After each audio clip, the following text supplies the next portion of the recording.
हाय दोस्तों, अगर आपने अभी तक अपने क्रश को प्रपोज नहीं किया तो कर दीजिए। अपने पीटी टीचर को 2 रैप्टा मार के गाली बकने का ख्वाब है तो वो भी पूरा कर लीजिए। अभी तक हल्दी वाला ट्रेंड नहीं किया तो वो भी कर लीजिए। अपने पढ़े हुए दोस्तों के साथ थोड़ी बहुत चोरी करना बाकी रह गई है, घूमने जाने का प्लान बना के कैंसिल करना बाकी है तो वो भी कर लीजिए। आपकी जितने भी ख्वाहिश है, जितने भी अरमान है, वो सब पूरे कर लीजिए, क्योंकि आपकी फील्डिंग कभी भी सेट हो सकती है। या तो आपकी बीवी के हाथों, अगर बीवी नहीं है तो गर्लफ्रेंड के हाथों, आतंकवादी के हाथों, या फिर प्लेन क्रैश में। अगर इन सबसे बच गए तो वर्ल्ड वॉर 3 में। बाकी आपकी फील्डिंग सेट होना तय है। ये क्या बक रहे हो मादर?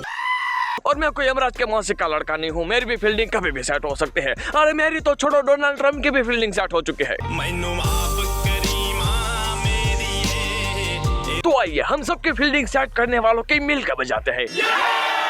ईरान और इजराइल के मुंड में लड़ने की इतनी चुल मची है कि क्या बताऊं। जैसे गली का कुत्ता कहीं भी मुद्द देता है, वैसे ये दोनों एक दूसरे के देश में कहीं भी मिसाइल ठोक देते हैं। कोई फर्क नहीं पड़ता वहाँ कितने लोग रहते हैं, कितने मासूम की जाने जाएंगे, कितने लोग बेघर होएंगे, भूखे प्यासे तड़पते रहेंगे, कोई फर्क नहीं पड़ता। और इनका क्या है, मकबल के कुर्सी पे सूट पैंट पहन के एसी में बैठे बैठे ऑर्डर देते रहेंगे और मासूम लोगों की जान लेते रहेंगे। शर्म करो, भगवान से डरो, भोसड़ी वालों, भगवान से डरो। और ऊपर से मीडिया वाले, अगर किसी देश के आर्मी दूसरे देश में जाकर अगर कोई सुतली बम भी फोड़ता है ना, ये चिल्लाने लगेंगे वर्ल्ड वॉर 3 हो गया, वर्ल्ड वॉर 3 हो गया। अब तक ये 1700 बार वर्ल्ड वॉर 3 करा चुका है। कोई छोटा सा धमाका हो जाता है, वर्ल्ड वॉर 3 चालू हो गया भाई, दुनिया खत्म हो जाएंगी, दुनिया के अम्मा बहन हो जाएंगी, अम्मा बहन पे आ जाऊंगा मैं इनकी। लेकिन यहाँ पे लगता है कि वर्ल्ड वॉर 3 हो सकता है। World on the brink of World War 3. World War 3 has already started. The World War is already upon us. आइए जानते हैं पूरा लफड़ा क्या है पूरी कहानी।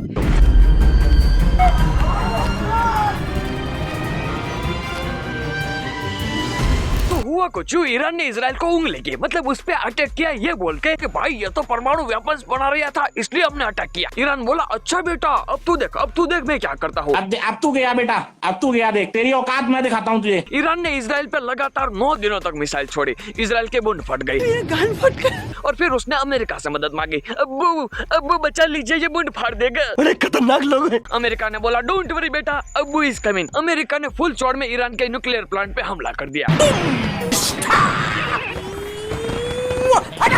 ईरान बोला अच्छा बेटा तू उंगली करेगा तू भी ले। ईरान ने अमेरिका के मिलिट्री बेस पे मिसाइल ठोक दी।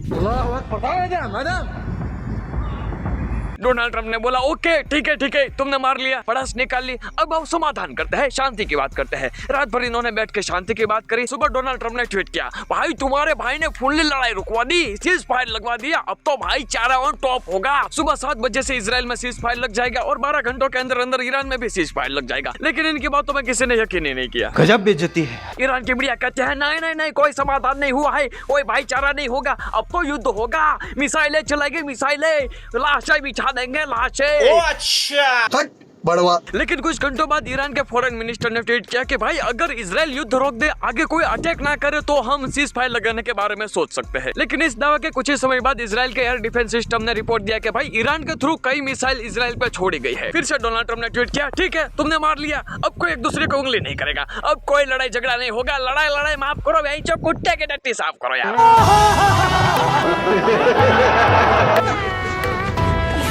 और फिर हमारे धर्म धुरंधर परम पुंज श्री श्री श्री डोनाल्ड ट्रम्प बापू की लाख कोशिशों के बाद, हाथ पैर छोड़ने के बाद दोनों देश सीज फायर करने के लिए राजी हो गए।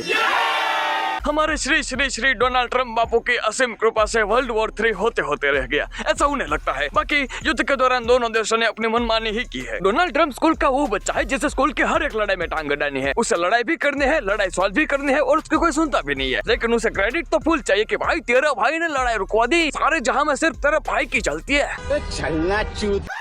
लेकिन अब सवाल ये आता है कि बाहर की कंट्री में इतना कुछ चल रहा है तो हमारे इंडिया में क्या हो रहा है। भाई इंडिया में हल्दी ट्रेंड चल रहा है,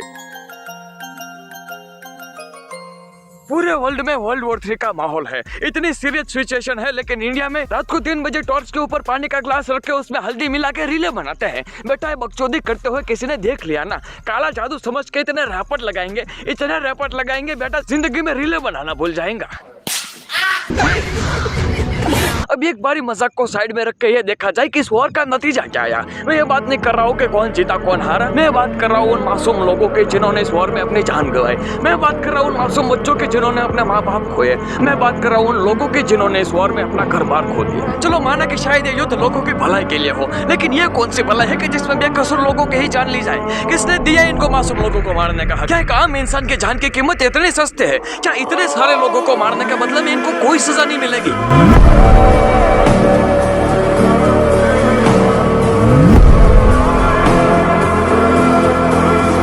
तो बस यार आज के लिए इतना ही। अगर आपको ये वीडियो पसंद आया हो तो जल्दी से सब्सक्राइब ठोको। मिलता है अगले वीडियो में, तब तक के लिए आप ये देखो।